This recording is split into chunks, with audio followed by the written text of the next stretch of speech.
রামু, তুই এটা কি করলি? তোর সাহস তো কম না? একটা শব্দ উচ্চারণ করবি না। তোর মাথায় খারাপ হয়ে গেছে? কি করছিস এসব? বাড়ির মালিকের সাথে এভাবে কথা বলছিস? চুপ, একদম চুপ। আমার মাথা যদি একবার বিগড়ে যায় না, তাহলে কিন্তু সেটা কারোর জন্য ভালো হবে না। এই, তোর সাহস তো কম না? তুই কি ভুলে যাচ্ছিস তুই আমাদের বাড়িতে কাজ করিস? শোন রামু, আমরা তোর মালিক। তুই জানিস না আমরা তোর কি ব্যবস্থাটা করতে পারি। কি করবি তুই? কি করবি? মালকিন বলে কি করবি তুই বল।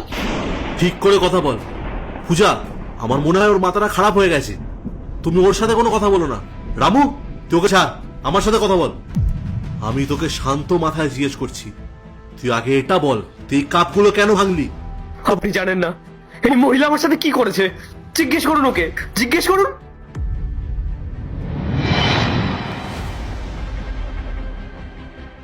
মালকিন, মালকিন, গ্রাম থেকে ফোন এসেছিল। আমার বাবার শরীর খুব খারাপ, ওনাকে হসপিটালে ভর্তি করা হয়েছে। আমাকে এখনই গ্রামে যেতে হবে।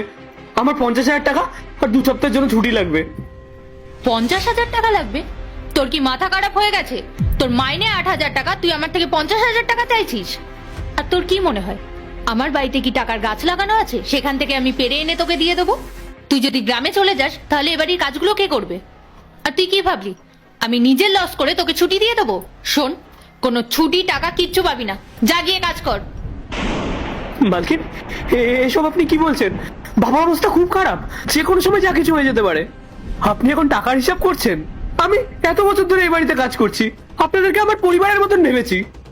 আজ আজ আবার এই বিপদের দিনে আপনি আমার পাশে দাঁড়াবেন না? দেখ রামু, আমরা যখন প্রত্যেকেই পৃথিবীতে এসেছি, একদিন না একদিন তাহলে আমাদের যেতেই হবে। ব্যাস মালকিন, অনেক হয়েছে। আপনি টাকা দেবেন না সেটা বলে দিতে পারেন, কিন্তু বাবাকে নিয়ে এইসব উল্টোপাল্টা কথা বলবেন না। এই শোন, তোর তো সাহস কম না? আমার মনে হচ্ছে তোকে এখনই কাজ থেকে বার করে দিই। আর শোন, এটা তুই ভুলেও ভাববি না যে আমি তোকে কাজ থেকে বার করে দিলে তুই আবার কাজ পাবি। এত বড় শহর, তুই তো পড়াশোনাও কিছু জানিস না, কোথায় গেলে কাজ পাবি তুই? না, তুই যে আমার সাথে এত বাজে ব্যবহার করলি, তার একটা না একটা ব্যবস্থা তো আমাকে করতেই হবে। হ্যাঁ, এই মাসের স্যালারি তুই পাবি না। যা গিয়ে তাড়াতাড়ি কাজ কর, বুঝলি? যা তাড়াতাড়ি এখান থেকে।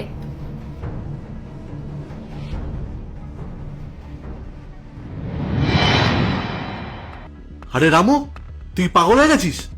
আমার ওয়াইফ যদি তোকে টাকা না দেয়, তুই আমার ওয়াইফের সাথে এইভাবে ব্যবহার করবি? তুই এইভাবে হাত থেকে কাপ নিয়ে ভেঙে দিবি? তোর যদি টাকারই দরকার হয় তুই আমাকে বলতি, আমি তোকে দিয়ে দিতাম। টাকা? এখন টাকার কথা বলছেন আপনি? আরে যেই টাকার জন্য আমার বাবা আমাকে ছেড়ে চলে গেল, এখন আমি সেই টাকার কথা ভাববো? সেই টাকা দিয়ে আমি কি করব? আর আপনি বলছেন আমি অভদ্রতা করছি? হ্যাঁ, করছি, কারণ আমি আপনাকে অনেক সম্মান করতাম। আজ আমার কাছে সেই সম্মান না ধুলোয় মিশে গেছে। আর কি যেন বলতেন আপনি? আমি আপনাদের বাড়ির লোক, তাই না? এই আপনাদের জন্য, আপনাদের জন্য আমার বাবা আর এই পৃথিবীতে নেই। আজ আমার বাবা আমাকে ফেলে অনেক দূরে চলে গেল এই মেয়েটার পাষাণ হৃদয়ের জন্য। আর আপনার জন্য মালিক, হাত জোর করে গেছিলাম এই মহিলার কাছে, 50,000 টাকা চেয়েছিলাম, আমার বাবার চিকিৎসার জন্য চেয়েছিলাম। আর উনি আমাকে কি বলেছিলেন জানেন? যদি তোর বাবার কিছু হয়ে যায় তাহলে আমি কি করব? এই পৃথিবী থেকে তো একদিন না একদিন সবাইকেই চলে যেতে হয়। আর আজ দেখুন, ওনার কথাটা সত্যি হয়ে গেল। আমার বাবা। এসব তুই কি বলছিস রামু? পূজা, ও কি সত্যি কথা বলছে? বাহ, ভালো নাটক জানেন তো আপনি। এমন ভাব করছেন যেন আপনি কিছুই জানেন না। উনি আপনাকে গিয়ে বলেনি যে রামু অনেক টাকা চেয়েছে, যে টাকাগুলো নিয়ে পালিয়ে যাবে, আর সেই কারণেই তো আপনি আমাকে টাকাগুলো দেননি? কি তাই তো? কি করতাম আমি? আমি কি টাকাগুলো নিয়ে পালিয়ে যেতাম? আরে টাকাগুলো আমার প্রয়োজন ছিল, কোথায় পালাতাম আমি? গত 5 বছর ধরে আমি এই বাড়িতে পড়ে আছি, কিন্তু আপনারা আমাকে একটুও বোঝেননি। আরে আপনাদের মধ্যে তো বিন্দুমাত্র মানসিকতা বলেই কিছু নেই। রামু, তুই একটু শান্ত হ। দেখ, যা ঘটার তো ঘটে গেছে। আর বিশ্বাস কর, তার জন্য আমি অনেকটা দুঃখিত। আর এগুলো আমি সত্যি জানতাম না। আমাদের টাকা না দেওয়ার জন্য এত কিছু ঘটে গেল। বিশ্বাস কর রামু, তোর মালকিন আমাকে এত কিছু খুলে বলেনি। ও আমাকে এটাই বলেছিল যে রামু শুধু টাকা বাড়ানোর কথা বলে।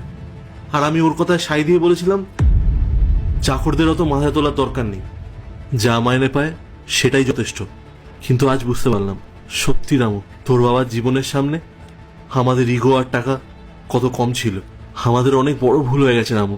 তোকে এই টাকাটা দেওয়া উচিত ছিল আমাদের। কিন্তু তুই একটা কথা বল, তুই কেন মালকিনের কাছে গেলি? তুই একবার আমার কাছে আসতে পারলি না? আমি তোকে ফেরাতাম না রে।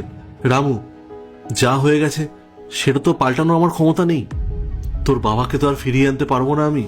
কিন্তু তুই আমার একটা কথা শোন, তুই যত টাকা চাস আমি তোকে দেব। তোর ভবিষ্যতের নিরাপত্তার দায়িত্ব সম্পূর্ণ আমার। এই কাজটা তোর সারা জীবনের জন্য রইল। দরকার হলে তোর আমি মাইনেও বাড়িয়ে দেবো, তোকে এক্সট্রা টাকাও দেবো। এমনকি তুই ভবিষ্যতে বিয়ে করলেও তোর বিয়ের সমস্ত খরচা, তোর সন্তানের যাবতীয় দায়িত্ব সবটাই আমার। শুধু তুই এই ঘটনাটা ভুলে যা রামু, আমাদেরকে এইবারের মতো ক্ষমা করে দে। চুপ, একদম চুপ, ব্যাস। আর একটাও কথা বলবেন না আপনি। মালিক, আজকে আপনি আমার চোখে না অনেকটা ছোট হয়ে গেলেন। যাকে এত আমি সম্মান করতাম, যাকে দেখে ভক্তি ভরে আমি হাত জোড় করতাম, আর সেই আমাকে এই কথাগুলো বলছে। আপনি তখন কি যেন বলছিলেন মালিক? আপনি আমাকে টাকা দেবেন, সারা জীবনের জন্য চাকরি দেবেন, আবার এক্সট্রা টাকাও দেবেন। বাহ মালিক, এই দয়ার দান নিয়ে এখন আমি কি করব? যখন আমার বাবাই আর এই পৃথিবীতে নেই, এই টাকাগুলো দিয়ে আমি কার চিকিৎসা করাবো? আপনি জানেন না মালিক, আমি যখন খুব ছোট ছিলাম তখনই আমার মা আমাদেরকে ছেড়ে চলে যায়। আমার ভাই বোন কেউ ছিল না।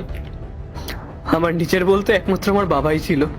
ওনার জন্যই আমি এত পরিশ্রম করতাম, দিন রাত এক করে টাকা জোগাড় করতাম, যাতে আমি ওনাকে ভালো রাখতে পারি। আর আজ আমার সেই বেঁচে থাকার কারণটাই আমাকে ছেড়ে চলে গেল। আর আজ আপনি আমাকে টাকার লোভ দেখাচ্ছেন। আরে কিরকম মানুষ আপনি? আরে আপনার মধ্যে কি বিন্দুমাত্র মানসিকতা বলে কিছু নেই? আপনি কি ভাবলেন, হ্যাঁ, আপনি সামান্য করে টাকা দিয়ে আমার বাবার অভাব পূরণ করে দেবেন? আমি আর এখানে এক মুহূর্ত কাজ করব না। আপনাদের মতন মায়া দয়াহীন মানুষের সাথে আমি কোন রকমের কোনো সম্পর্ক রাখতে চাই না। আপনাদের এই সাজানো রাজপ্রাসাদ আপনাদের কাছেই থাক। আজ থেকে আমার আর কোনো মালিক নেই। রামু শোন, একবার শোন, তুই যাস না রে। তুই আমাদেরকে যা শাস্তি দিবি আমরা সেটা মাথা পেতে নেব। তুই যা বলবি আমরা তাই করব। কিন্তু তুই আমাদেরকে ছেড়ে যাস না রে, আমাদের অনেক বড় ভুল হয়ে গেছে। দেখ, আমরা যা পাপ করেছি তার প্রায়শ্চিত্ত আমাদেরকে করতে দে।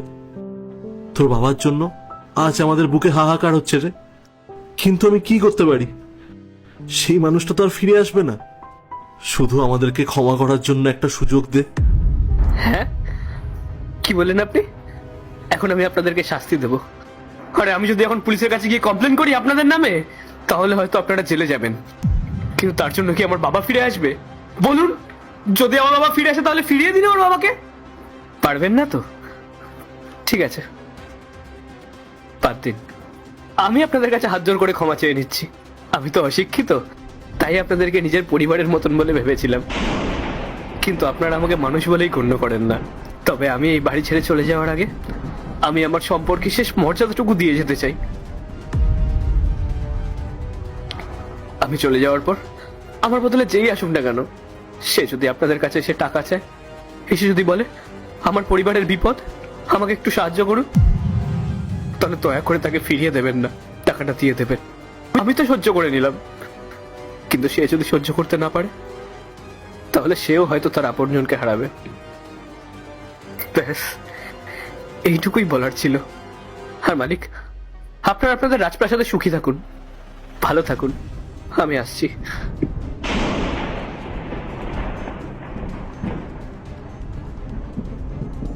ইন্দ্র, ব্যাস পূজা, আজ যদি এখানে সব থেকে বড় অপরাধী কেউ থাকে সেটা হলে তুমি।